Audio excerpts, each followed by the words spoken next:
السلام عليكم، اخباركم ايه؟ اتكلمنا كتير عن ميد جيرني وجاء الوقت نتكلم فيه عن دالي 3. وده عبارة عن بلجن تقدر تجربه مع النسخة المدفوعة من شات جي بي تي 4. والصراحة يستحق التجربة. انا متحمس جدا للفيديو ده لاني فعلا حبيت الطريقة اللي بتعامل بيها مع دالي 3. والغرض من الفيديو ده ان انا اقول اكتر مميزات لدالي 3. يمكن نقارن مع ميد جيرني بس التركيز اكتر هيكون على دالي 3. دالي بيمتاز بانه conversational، يعني انت بتعمل معاه محادثة. بما انه مبني على شات جي بي تي يعني في امكانيات رهيبة هنشوفها مع بعض النهاردة. يلا بينا نبتدي. دي اول محادثة اللي انا عملتها مع دالي 3. اول حاجة قلت له imagine an image of fish under sea swimming through coral reefs. جاب لي هنا 4 صور، يعني الشكل سمك وهنا في شعاب مرجانية، هنا السمك موجود برضه شعاب مرجانية، وفي 4 صور جابها لي. الصور دي ممكن تعتبر وايت سكرين، لو كبرتها بالمنظر ده كده هتلاقي هي وايت سكرين، وهنا بيكتب لي الوصف بتاع الصورة اللي هو عملها. عملت ايه بعد كده؟ قلت له طيب انا عايز الاسبكت ريشيو تكون 9 to 16. تعالى كده نقارن الصور اللي طالعة بالصور الأصلية. دي كانت الصور الأصلية، ودي الصور لما حولها لبورتريت أو 9 to 16. هتلاحظ الصورة الأولانية قريبة جدا من الصورة الأولانية هنا. نفس الكلام الصورة التانية، ونفس الكلام الصورة التالتة. نفس ثيم الألوان موجود هنا موجود هنا، ونفس الكلام الصورة الرابعة. يبقى هو نجح إنه يحول الصورة اللي كان جايبها لي في الأول، غير هنا الاسبكت ريشيو للريشيو اللي أنا قلت له عليها. طيب لاحظت حاجة؟ أنا هنا ما كتبتلوش برومبت، انا قلت له بس عدلي الاسبكت ريشيو. هو بقى بص للبرومبت اللي فاتت وقراها، وبعد كده عدل عليها وزود لي الاسبكت ريشيو. لو تفتكر من جاني لا انا لازم اكتب له كل البرومبت، لكن هنا انا قلت له بس التعديل اللي انا عايزه. دي اول حاجه هناخد بالنا منها. قلت له بعد كده انا عايز تو بيج فيش اونلي ان ذا بيكتشر. يبقى راجع وعارف ان انا عايز فيش اندر سي، لكن انا عايز دلوقتي ريستريكشن معين ان يكونوا سمكتين بس. وفعلا حط لي سمكتين في كل صوره. لاحظ ان هو طلعها لي بالاسبكت ريشيو اللي انا طلبتها منه قبل كده. طيب ده شيء جميل جدا، يعني كل مرة أنا بس بعدل الحاجة اللي أنا عايزها، مش لازم أكتب له كل مرة نفس البرومبت. في كل صورة هنا في سمكتين وبألوان مختلفة. تعالى بقى نشوف قلت له إيه تاني. قلت له طيب أنا عايز الأسبكت ريشيو تعدلها لي، خليها 4:3. راح أعملها لاندسكيب. تعالى بقى نقارن بين السمك ده واللي إحنا شفناه قبل كده. بص بقى هنا نفس شكل السمك هنا هو نفسه في الصورة الأولانية، نفس برضو الصورة التانية هنا، ونفس الالوان اللي هنا كلهم زعلانين معرفش ليه. ونفس الايه الصوره الرابعه نفس الالوان، اللون الاحمر هنا موجود موجود هنا. يبقى هو حاول بقدر الامكان يحتفظ بنفس ثيم الالوان لكل صوره على حده ويطلعها لي في الخانه بتاعتها. طيب ده شيء جميل جدا. تعال نشوف عملنا ايه بعد كده. عجبني قوي بقى في الحته دي. هنا بقى كتبت له برومبت جديده. قلت له ايه بقى؟ قلت له انا عايز 4 صور بس الارت ميديومز بتاعتها مختلفه، يعني اول واحده تكون اويل بينتنج، تاني واحده تكون ووتر كلر، تالت واحده تكون بنسل، رابع واحده تكون شاركول اللي هو الفحم. ونجح فعلا ان هو يطلع لي كل صوره مختلفه. طبعا الكلام ده لو قلته لميدجرني غالبا ممكن يقفلك الاشتراك. هنا فعلا طلع كل واحده باللي انا قلت له عليها. عرفت ازاي؟ انا لو كبرت الصوره دي كده ودوست على علامه التعجب دي، البرومبت بتقول له اويل بينتنج. تعالى كده وندوس تاني واحدة ووتر كلر. يبقى هو فعلا بينفذ كل حاجة قلتها له بالبرومبت اللي هو بيطلعها. تالت واحدة بيقول له بنسل سكتش، ورابع واحدة هنا قال له تشاركول دروينج. يبقى انت لو عايز تقارن ارت ميديومز مختلفة في نفس البرومبت يقدر دالي 3 يطلعها لك. بونص لدالي 3. تعال نشوف حاجة بعد كده. عايزين ناخد بالنا من حاجة. لو قلت له داونلود الصورة دي بقت بالمنظر ده كده. لو جيت اشوف هنا السايز هلاقيه 1792 على 1024. تعالى كده بحسبة صغيرة نقول له 1792 على 1024 يطلعها لي 1.75. طيب 4/3 بتساوي 1.3. يبقى هو مش بيطلع الابعاد مظبوط. هو بيفهم انه هيطلعها وايت سكرين لكن مش بيطلع الابعاد مظبوط زي ما احنا عايزين. فاخد بالي من الحته دي. ميد جيرني يكسب في الحته دي، بيطلع الاسبكت ريشيو زي ما بتقوله بالظبط، لكن انت ممكن تعمل ريسايز الصوره حسب الاسبكت ريشيو اللي انت عايزها، فدي تاخد بالك منها. طيب نكمل بعد كده. لاحظ كمان ان هو بيكتب لك هو عمل ايه بالظبط. هنا بتكلم على كونسبت، انا بقول له عايز 4 صور بترفلكت the concept of confidence، الثقة. جاب لي 4 صور هنا، كل واحدة فيها بتعبر عن الثقة بالنفس. تعال نشوف اول صورة، تاني صورة. لاحظ ان هو كتب لي هنا confidence، ودي برضو مش موجودة في ميدجيرني. لغاية دلوقتي ميدجيرني عنده مشكلة مع الكتابة، لكن دالي 3 غالبا او احيان كتير بيقدر يطلع كلام مظبوط.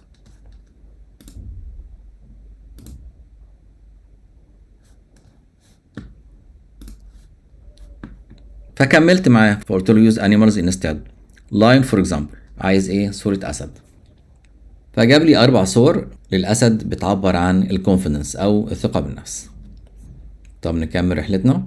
بصوا هنا جربت معاه حاجة، بس يعني هو عملها حلو، هو فهم انا عايز ايه، بس يعني مش بالظبط. انا قلت له برضو فيش اندر سي، طلع لي 4 صور.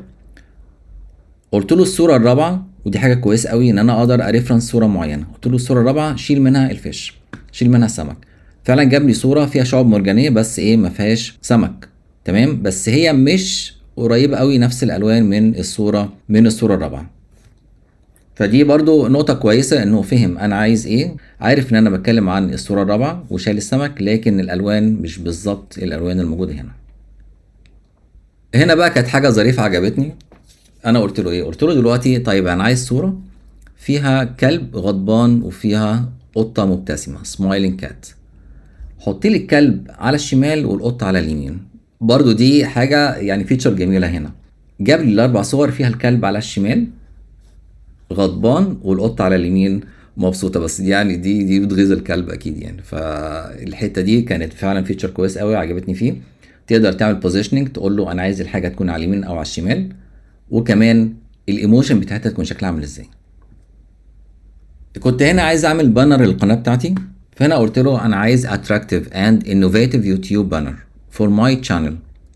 اسم الشانل ايه؟ بيتس اند بايتس اي اي. الاسبكت ريشيو ايه؟ 17:10. طلع 4 بانرز وحاول يكتب بيتس اند بايتس. هنا كتب بيتس مظبوطه، بايتس مش مظبوطه، كتب اي اي مظبوط. هنا كتب بيتس اند بايتس اي اي مظبوط، وكتب كمان انوفيتيف يوتيوب مكتوبه مش مظبوطه، وهنا برضو مش عارف كاتب ايه. تمام، يمكن يقصد بانر او كده. سهل تشيل الحته دي، بس انا عجبني ان هو بيكتب فعلا الكلام، عارف ان هو بيتكلم على كونسبت بيتس اند بايتس اي اي، فحط هنا وانز وزيروز. كلمه يوتيوب اللي انا حطيتها له، فحط لي العلامه بتاعه اليوتيوب ماشي، وهنا يمكن بيعبر عن الاي اي، فهنا بيعبر عن الكلمه نفسها ماشي. فهم انا عايز اتكلم عن ايه، وكمان هنا مخ الانسان. هنا برضو حاول يكتب فيه غلطه، يعني الحاجات دي سهله تتصلح عن طريق مثلا كانفا او تيفر يعني. وهنا نفس الكلام كتبها مظبوط، بيتس وبعدين علامه اليوتيوب بايتس. خدت انا البانر ده وحطيته في القناه بتاعتي. فده لو انت عايز مثلا تطلع بانر، مثلا عايز تطلع كفر ايمج الميديوم ارتكل بتاعك، عايز تطلع لوجو مثلا، تقدر تطلعه عن طريق برضو دالي 3، وكمان يكتب لك الكلام اللي انت عايزه. كان في فيديو للبايثون كنت عايز احط لوجو بيعبر عن الكونسبت دونت ميمورايز، ما تحاولش ان انت تحفظ، حاول ان انت تفهم. فقلت له دلوقتي draw a funny image that illustrates the concept. هنا كونسبت غلط، بس هو طبعا الحاجات دي بيعدوها بيفهموها يعني. don't memorize with the same text in an awesome font. هنا حاول يطلع الكونسبت، يعني هنا المخ تعبان من كتر ما بيحفظ، وهنا بيقول له don't memorize. don't memorize مكتوبة مظبوط، نفس الكلام مكتوب هنا مظبوط، وهنا برضو شايل الكتب على دماغه بيحاول يحفظها، هنا بيقول له don't memorize، وهنا برضو نفس ايه الكلام. هنا نجح ان هو يكتب الكلام مظبوط، الكونسبت يعبر عنه بطريقه حلوه جدا، بطريقه فاني. وحسب برضو انت ما بتكتب له ايه، انا قلت له هنا مثلا فاني، فبيحاول يطلعها بطريقه ظريفه. هنا كتبت له نفس البرومبت بس زودت كلمه understand، فزود لي كلمه understand برضو. وهنا برضو مخ بقى بيحاول ايه ان هو يفهم دلوقتي understand. هنا برضو قلت له mathematical background، عايز اعبر عن الكونسبت ده، وحطيتها برضو في سلايد من السلايدز، فيبتدي برضو يجيب لي 4 صور بتعبر عن نفس ايه المفهوم ده. هنا كانت حته برضو ظريفه، ان انت عندك الشات جي بي تي فاهمه اللايبريز وفاهمه الكونسبتس، وممكن تسال عن اي حاجه، فنستغل الحته دي. انا قلت له دلوقتي عايز فاني لوجو بيعبر عن الباور بتاعت نمباي. هو عارف ان نمباي دي باكج للبايثون، والباكج دي مسؤوله ان هي بتتعامل مع الارقام ومع الاريز، فهنا عبر عن الصوره عن نمباي وبتقدم لك مالتي دايمنشنال اري. وكتب كلمة نمباي. هنا برضو كتب نمباي وكتب هنا ارقام بتعبر عن القوة، عن الباور. يعني صراحة طريقة انوفيتيف. يبقى انت بتعتمد على فهمه للاشياء، وهو اللي بيعبر عن الاشياء دي بالطريقة بتاعته، وغالبا ما بيكون حاجة قريبة من اللي انت عايزه. جميل جدا. هنا بيوصف لك برضو هو عمل ايه. هنا بقى تبتدي تتسلى مع دالي 3. فقلت له ايه دلوقتي؟ انا عايز ايمج اوف فاني افوكادو كاركتر. فطلع ايه؟ افوكادو بالمنظر ده وشكله فاني. فبعديها بقول له ايه بقى؟ tag the second image as Mr. Avo to be used later. سمي دي مستر افو عشان استخدمه بعد كده، اعرف ان ده مستر افو. قلت له طيب يا سيدي، عايز image of funny watermelon slice character. فطلع لي ايه؟ شريحة كده من بطيخة وشكلها فاني، يعني دي شكلها جميل كده. الصورة التانية سميها مستر ميلون. فقال لي تمام. فقلت له طيب يجمع لي بقى مستر ميلون ومستر افو في صورة واحدة بس، وايه؟ playing together، بيلعبوا مع بعض.